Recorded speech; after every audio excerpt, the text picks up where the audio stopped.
Hi everyone, so I'm back today to show you how I made these two covers. That's all they are, they're covers, there's no signatures in them. I made these using corrugated card and fabric and made my toppers.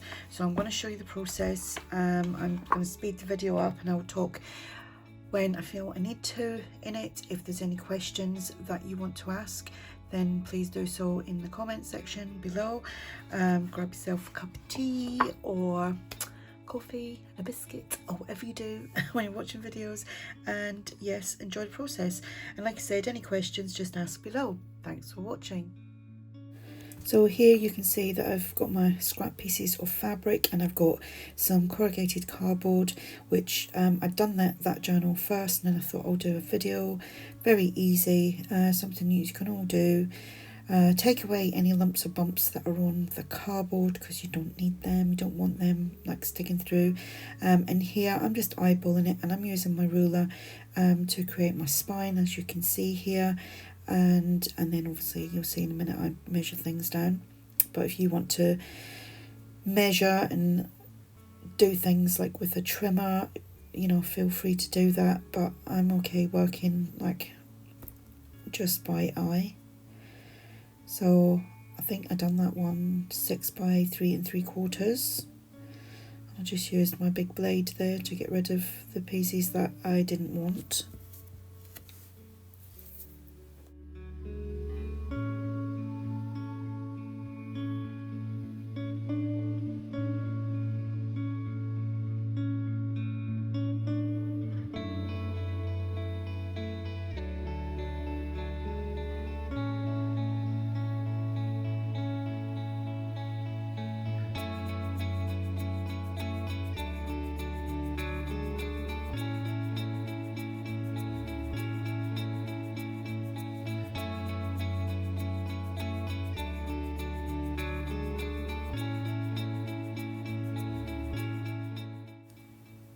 So now on to the second one. This one's going to be a little bit different in size. It's going to be, I think that one was 7 by 4. I think, I can't remember. Yeah, I think it was. So it's just, obviously I'm just doing this using like the pieces of fabric that I've got left over from obviously making other journals.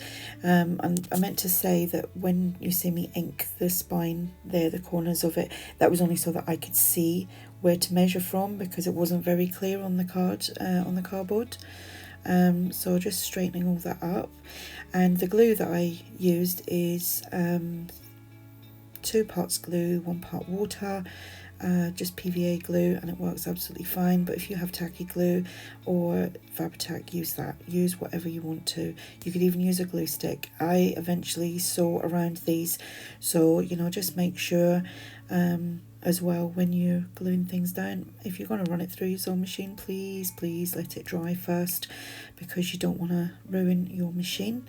These went through my machine absolutely great, no problems. The cardboard wasn't overly thick, and yeah, it just sailed through. I have used cardboard in the past and it's been a little bit tricky to get it through. So with these I am just, you know, spreading it all down, flattening it, making sure there's no bubbles or anything like that, not that you can see with the fabric. And then I let that dry, and I actually went off and made dinner whilst I was letting that dry. So this is me doing the other one. One of the fabrics is just like a cotton fabric, and the other one is more like a textile fabric. So yeah, just make sure that it's all glued down. If you're not stitching, just make sure you're all around the corners and all around the corners, all around the edges, and especially around your around the spine. Make sure that's all stuck down really well.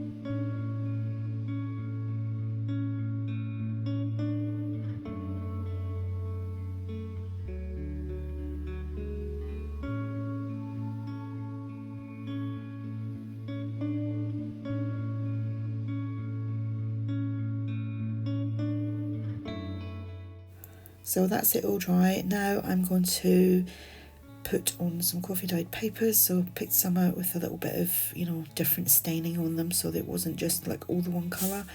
I mean, this could be a time if you wanted to paint, get some gesso on there and get your your acrylics out, or your inks, and or you could do collage inside, entirely up to you, but I just chose to do coffee dyed paper.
So now that's all done, I am going to, and it's all dry, I am going to go and stitch all around, and I will be back in a minute.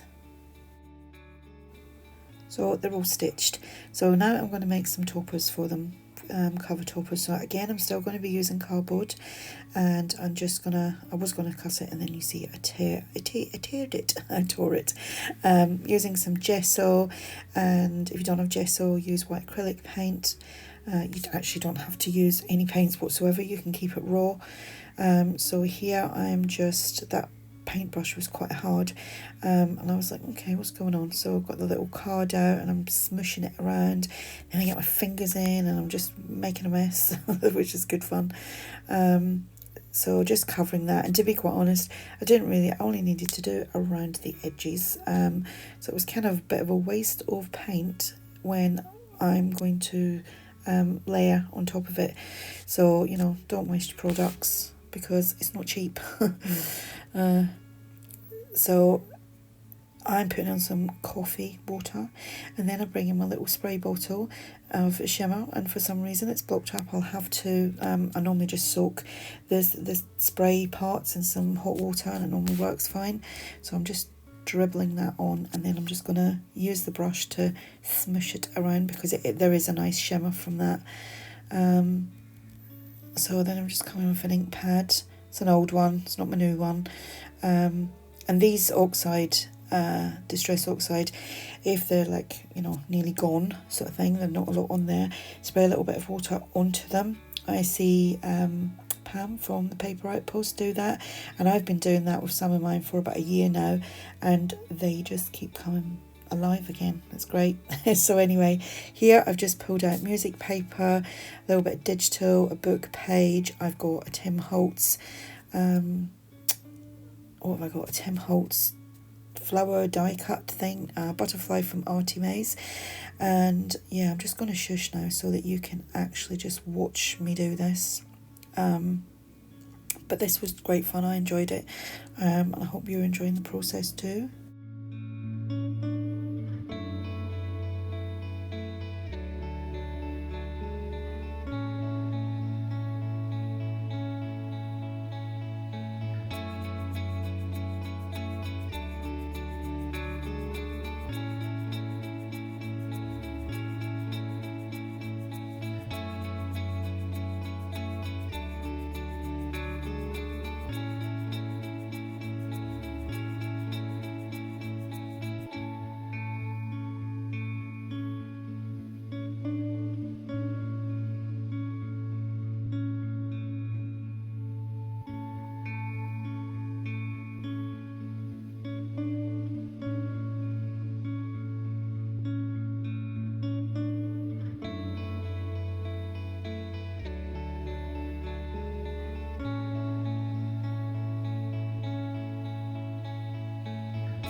So here I'm just adding a closure. Should have thought about that first, but I'm doing it now. So I'll add the closures and the journals are done. Well, they're not done, but the covers are done, ready to work in.